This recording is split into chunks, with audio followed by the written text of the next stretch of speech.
Oh, it is recording. And my mic is on. Good.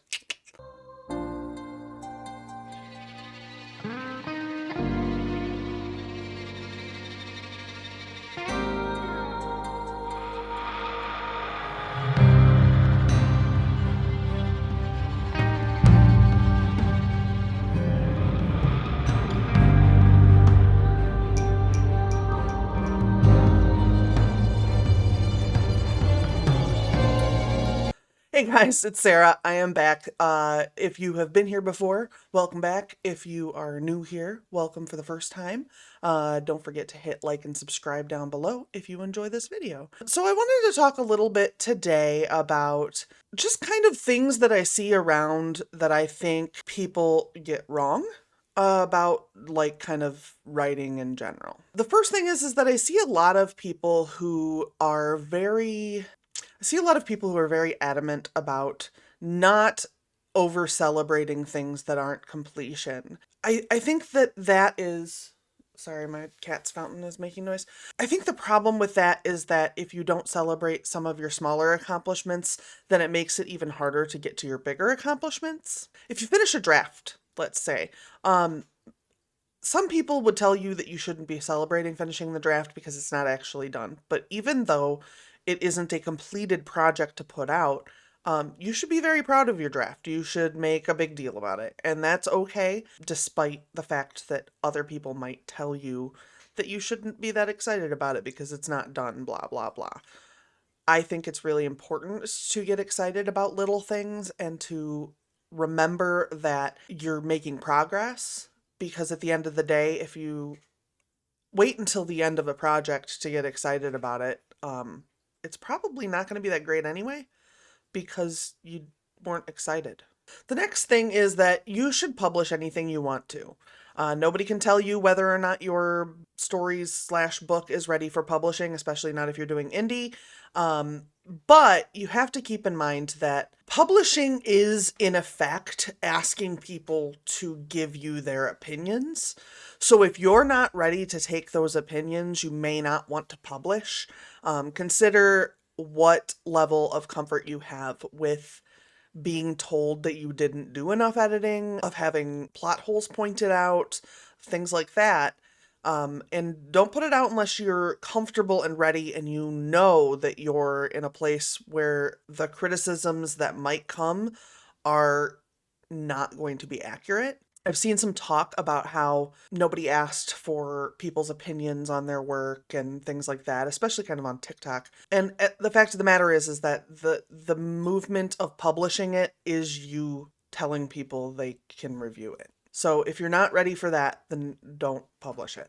The next thing is don't let negative people tell you that you can't do feel good kind of stuff. There is a person on, like, I think she's on Instagram predominantly, who holds up signs basically telling you that your creativity is important and that it's wanted and that you should be proud of yourself and all those things.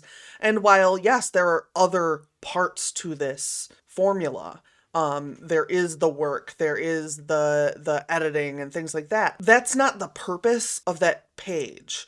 The purpose of that page is to give praise and encourage. Sometimes you're not going to cover all of the things. Sometimes you're going to focus on a thing.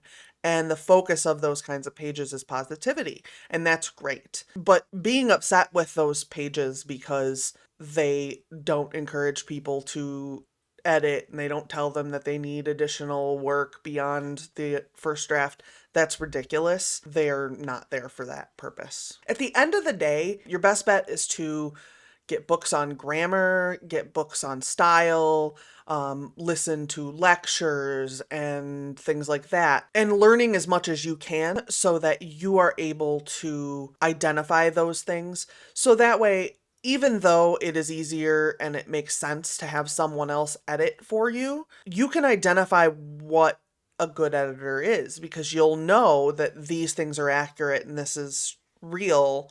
And these are things I've seen elsewhere before and I didn't implement them, or I didn't think of it this way, or whatever. If you don't know those things, it's harder for you to vet the people who you're going to have assist you.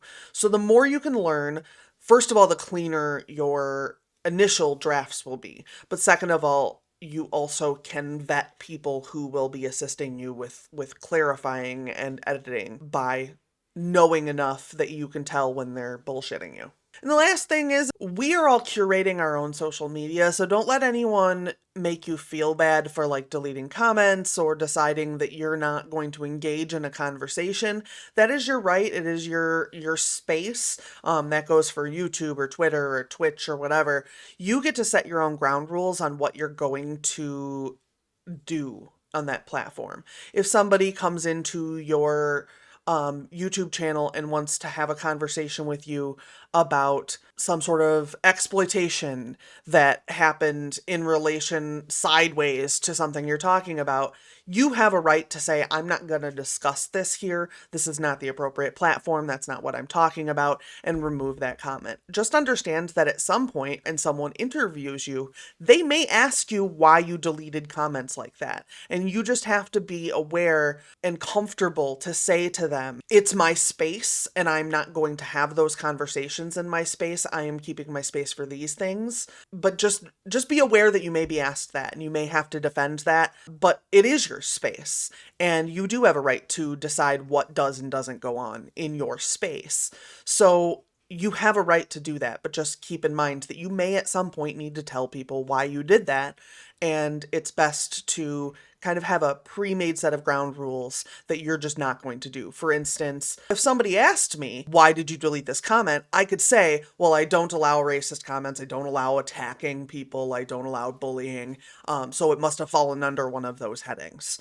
You don't have to remember every one if you have a set of ground rules that you just function under. But I would recommend that you don't just delete any comment that is critical, because that does start to look like you are an untrustworthy person. I would just make sure that you have a set of ground rules of what you will and will not allow, and then you address them accordingly. So that kind of does it. I guess this was more of a list of like tips for 2022 to help you stay sane if you're in the writing community. I don't know. I don't know what this was. This was a list of things that I thought I wanted to tell you guys. So here we are. I'm telling you, and I told you. And yeah, so don't forget to like and subscribe. I'm doing my best over here. I'll see you guys all later. Bye.